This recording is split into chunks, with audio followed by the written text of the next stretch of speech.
На крајниот југозапад од нашава република е распослана Охридската котлина. Неа обградуваат повеќе планини. Една од нив е и Галичица. Оваа планина е како бедем поставена меѓу Преспанската и Охридската котлина. Првата е повисока од втората за 158 метри. Токму затоа и се предпоставува дека Преспанската котлина го напојува Охридското езеро со вода преку подземни канали и пукнатини во внатрешноста на Галичица.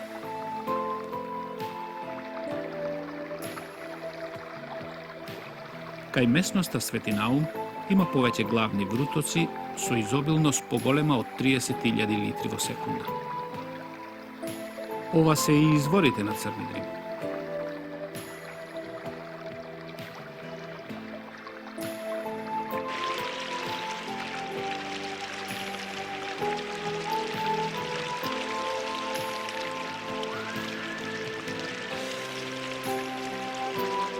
На самиот почеток овие извори формираат езерце. А и во него, во езерцето, од сите страни клокотат извори.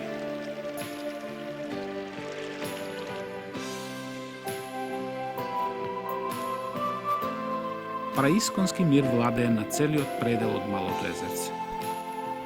Тој мир, измешан со убавина, не кани да го снимаме, не моли што подолго да останеме со камерата крај него.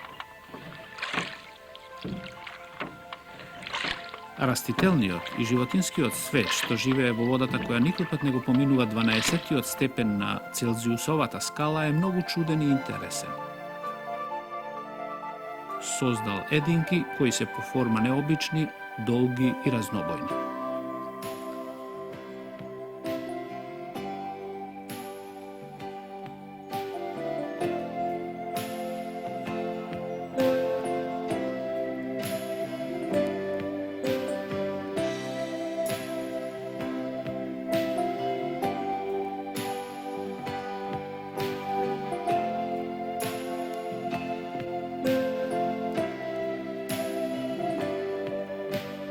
Таков е подводниот свет на оваа мало езерце.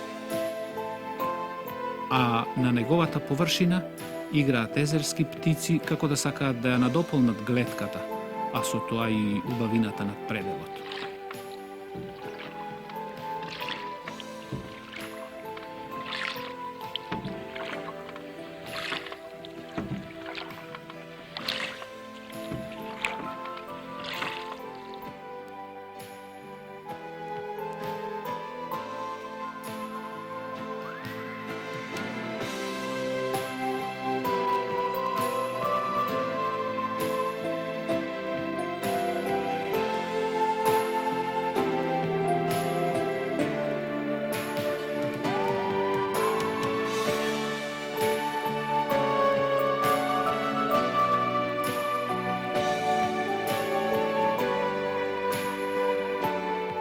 Истекот на Малото езерце, што го создаваат изворите на Црни Дрим во Охридското езеро, е токму под мостот низ кој минува патот за манастирскиот комплекс и црквата Свети Наум.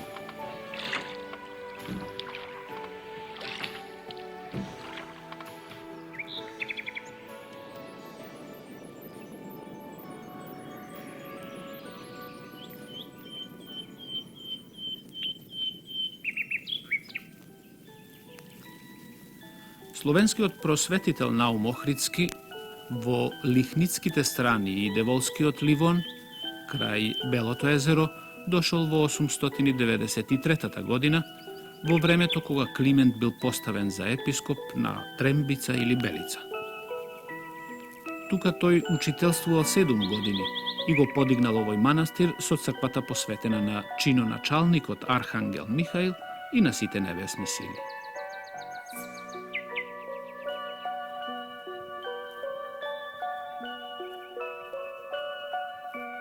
Денешната црква што ви ја прикажуваме, веројатно настанала во 16-тиот век. Во текот на вековите е доградувана и преградувана, додека не ја добила сегашната форма.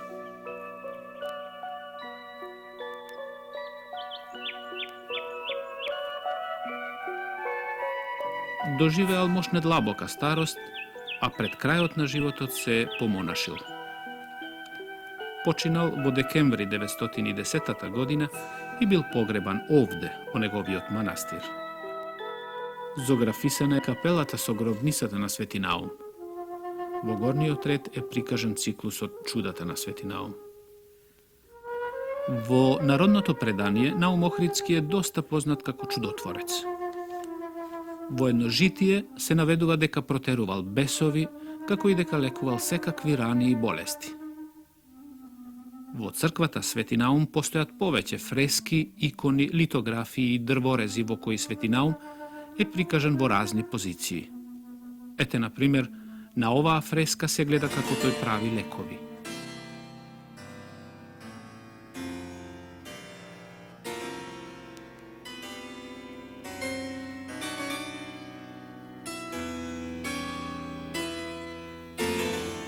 На една друга пак е прикажано лекување на умоболни пациенти.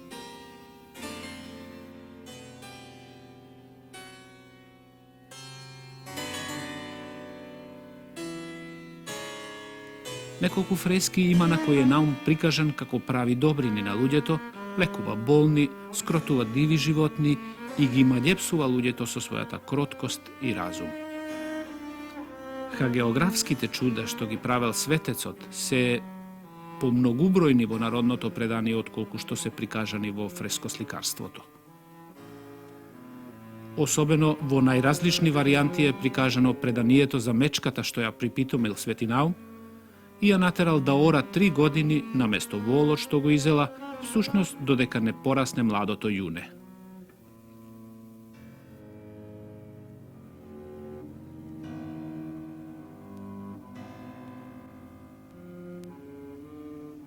Во големиот дрвен иконостас, кој е украсен со мощне стилизирана и бојадисана плитка резба, како што забележувате, недостигаат 20 икони, сите работени од еден мајстор во 18 век. 2 века го красеа овој иконостас. Една вечер ги снема. Беа украдени. Наследувајќи ја традицијата, манастирот Свети Наум од 1662 година па се до 50-тите години од овој век бил болница. Всушност имал простории во кои лежеле и се лекувале психијатриски случаи по истите методи со кои лекувал и Наум Охридски.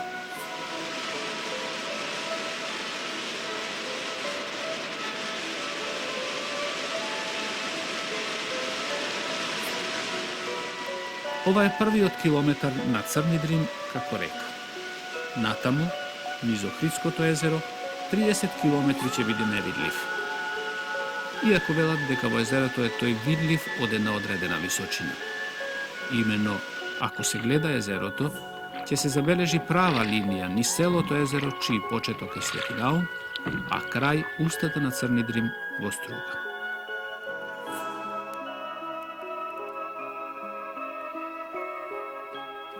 Како што езерото е најголемиот старец во Европа, така и охридската флора и фауна денес се третираат како реткост, а Охридското езеро во науката се дефинира како музеј на живи фосили.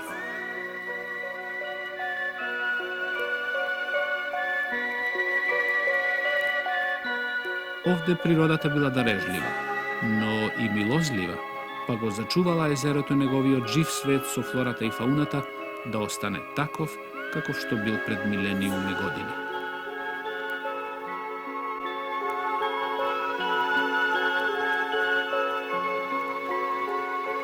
Охридското, заедно со Бајкалското езеро во Сибир и Танганјика во Африка, е едно од најстарите езера во светот.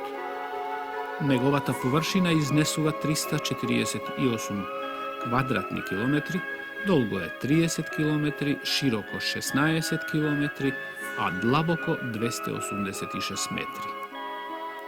Неговата природна чистота и незагаденост овозможуваат видливоста да биде до 20 метри длабочина.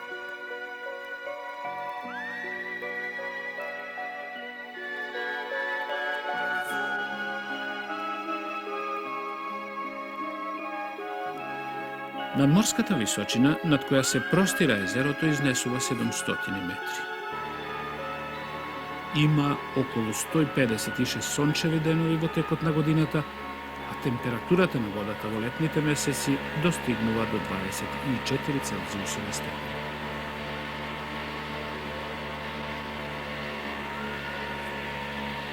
Следејќи го дримот по езерото, од десната страна на брегот, Лазо Ристевски од село Трпејца ни ја откри пештерната црква Свети Никола.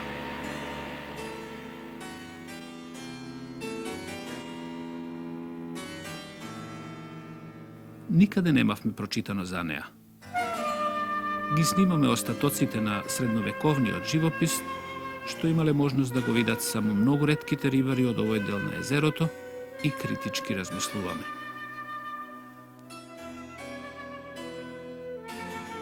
Дали ние, со ваква негрижа кон културното наследство, не правиме ризик да си го избришеме сопственото минато? Со векови овој живопис опстојал, но не може уште многу да издржи. Забот на времето го прави своето.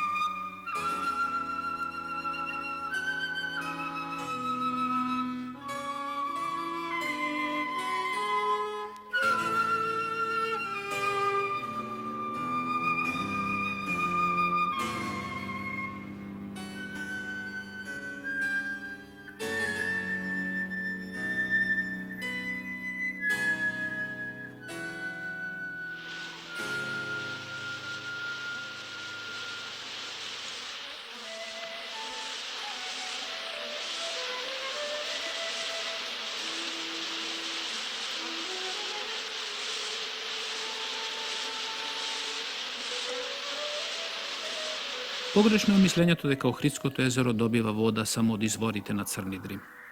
Меѓу Свети Наум и селото Тушемиште во Албанија, на должина од 5 километри, во езерото се влеваат околу 80 извори кои се подарежливи за 15 пати од оние на Црни Дрим. Ние регистрираме еден богат извор од подножјето на Галичица во непосредна близина на селото Трпејца. И додека ги следите кадрите од тој извор, да кажеме уште дека Охридското езеро го напојуваат со вода и многубројни сублакустриски извори од длабочината на езерото. Пределите околу овие извори се најомилените места за живеење и за мрестење на паструнките.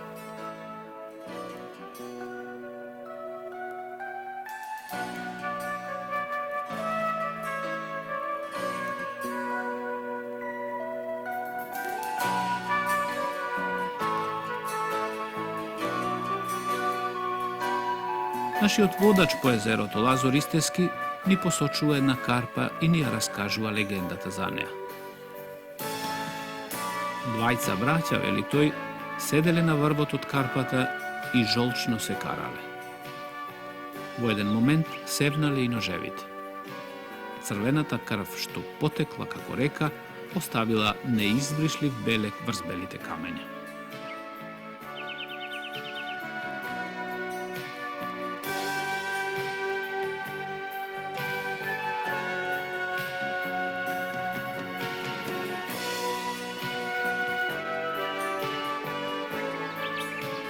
На нецел километар од селото Трпејца, на самиот брег од езерото, во подножјето на една карпа што се спушта вертикално до брегот, на место недостапно да се стигне со автомобил, ами само пеш, со чамец или со брод, и се разбира од воздух со хеликоптер, се наоѓа црквата Света Богородица Захумска, подоцна наречена Заум.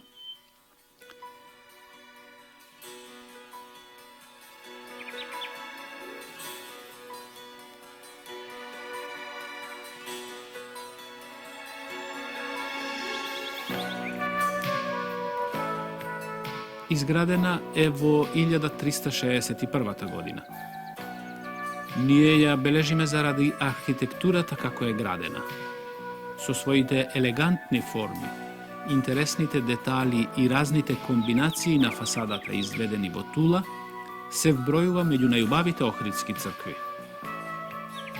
Надворешната обработка на оваа црква потсетува на црквите Свети Климент и Свети Јован Канео во Охрид. Таа има елегантни форми и убави детали koji se istaknati su употреба на различни комбинации на тула, што особено паѓа во очи на кувето и фасадата. Најубава потврда за тоа нека бидат кадриве што ви ги прикажуваме.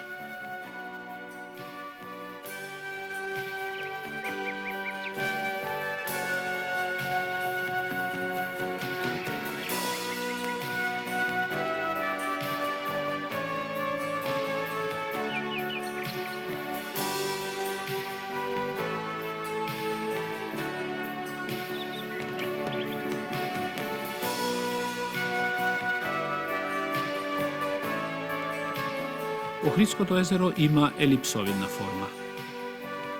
Неговата поголема оска во правец Свети Наум Струга е долга 30,5 километри.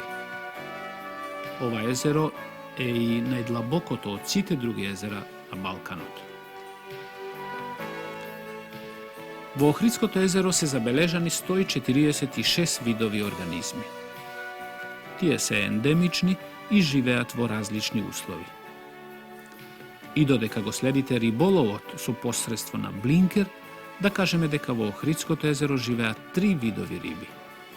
Пастрмка или салмонида, јагула или ангулида и бела риба или ципринида. Пастрмките и јагулите се диви видови риби. Пастрмките се застапени со 2 вида – летница и белвица. Оваа што сега ја гледате е летница. Оддалеку е препознатлива по црвените дамки што ги има по телото.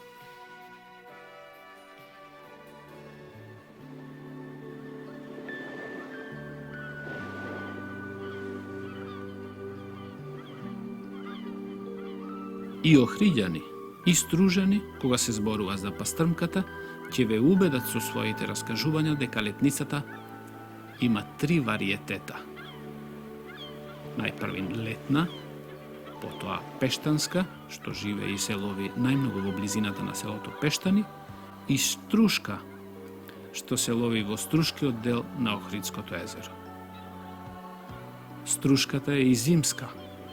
Престојува околу Струга и реката Црни Дрим, покрупна е, а со тоа и повкусна.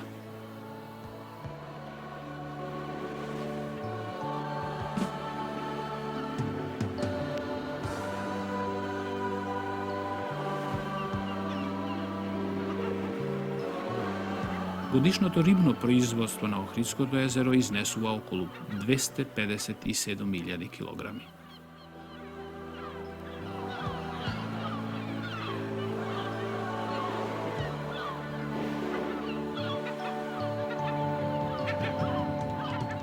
Иако порабена со високи планини, Охридската котлина е сепак добро поврзана со соседните области. А како настанала? Одговорот е тектонски, со вертикални спуштања меѓу раседи со меридијански правец на протегање. Има многу легенди за настанокот на Охридското езеро. Сакам да ви раскажам една од нив.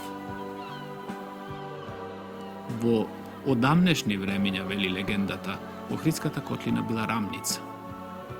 Всред полето имало чешма што се викала Истечник. Навечер, секој пат ја затворале. Само еднаш една стара баба што последна полнела вода, изумила тоа да го стори. Чешмата течела, цела ноќ да го наполнила полето. Настанало езерото. Најниско било во пределот на Струга и таму се излеало преку Црни Дрим, инаку ќе настанело поплава.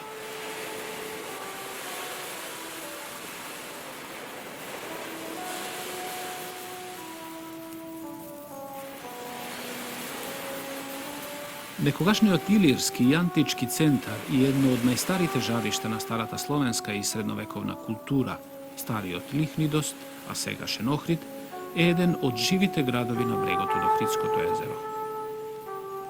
Во сите изминати векови на неговото постоење се раѓале и исчезнувале многу цивилизации. И секоја од нив, како белег на своето постоење, оставала по една или повеќе градби, за сите заедно да ја создадат душата на градот. А што е душата на Охрид?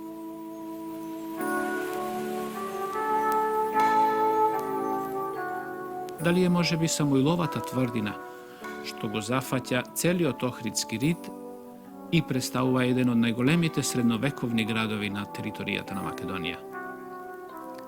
Тврдината и кулите на Самуил горе на ридот и излезни точки за грабежи и спомени ги има покриено тревата.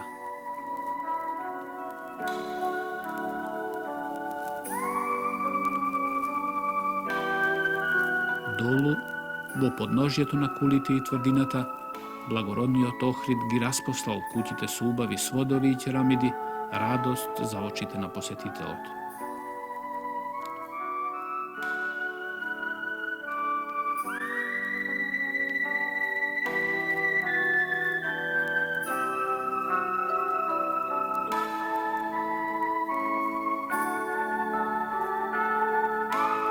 Или можеби душата е црквата Свети Јован Канео, архитектонски украс на западното крајбрежје од езерото, што стои на високата стрмна карпа од каде што се шири еден од најубавите хоризонти врз водната површина на езерото. Тој станал еден од символите на древниот град. Свети Климент, храм сместен во стариот дел на градот, сосема зачуван средновековен споменик на Охрид. Над влезната врата во оваа црква, во припратата, запишано дека ја изградил како своја заветнина и ја посветил на Богородица Перивлептос во 1295 година, зет му на Андроники II Палеолог, византискиот војсководец Прогон Згур. По претворањето на Света Софија во џамија, оваа црква станала соборна црква на Охридската архиепископија, а со преносот на моштите на Климент од Свети Пантелејмон го добила своето денешно име. Има ред џамијата, изградена на темелите на Климентовиот манастир Свети Пантелејмон, кој во 893 година како своја задужбина го изградил Климент Охридски. Токму овде се наоѓал првиот словенски универзитет, жариште на словенската писменост и култура, место каде што се поставени и темелите на Охридската книжевна школа. Овде првите писатели на македонските словени ги пишуваа литературните творби. Овде се и неговите мошти, гробот на Климент Охридски.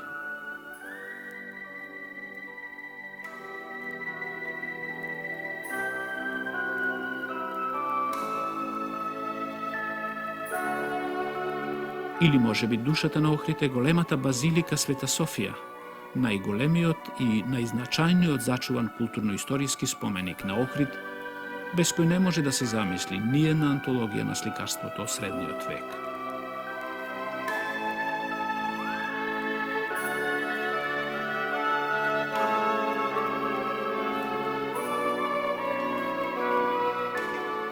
А Охридската чаршија? Зари таа не е душата на Охрид? Во 1835 година во оваа чаршија имало 250 дуќани, а кон крајот на минатиот век, како што вели Бранислав Нушиќ, чаршијата броела 475 дуќани од трговци и занаетчии.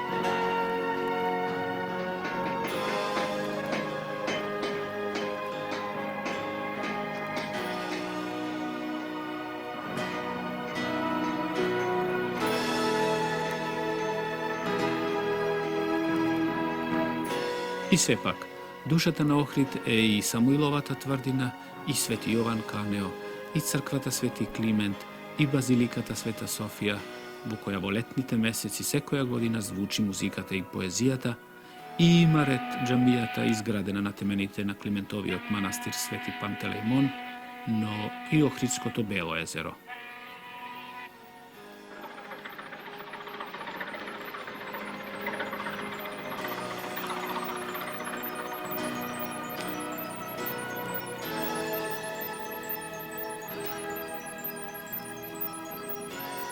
Кедри и кипариси ја ароматизираат тишината над Охрид.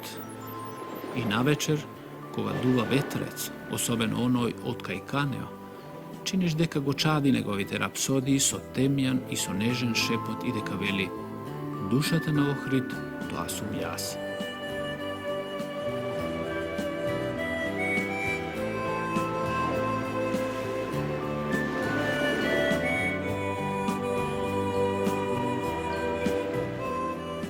Вангел Наумовски е познат ликовен уметник не само во нашата република, туку и надвор од неа. Живее и работи во Охрид. Мотивите во неговото творештво велат дека ги црпи од растителниот и животинскиот свет на Охридското езеро. Особено, неговиот циклус во облото обло потсетува многу на флората што се гледа крај изворите на Црни Дрим.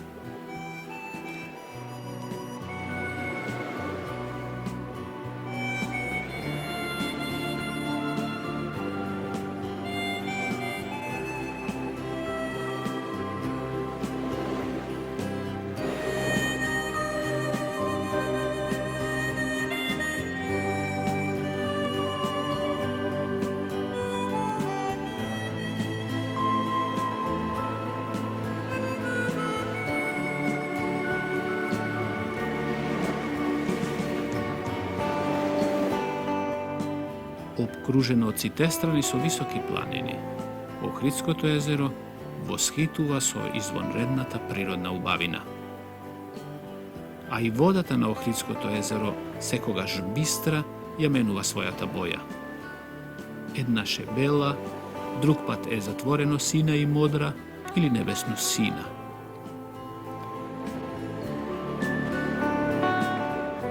Во сончевите залези и во квечерините таа е поинаква отколку во утринските мугри и во зорите, поинаква по далгата отколку пред неа.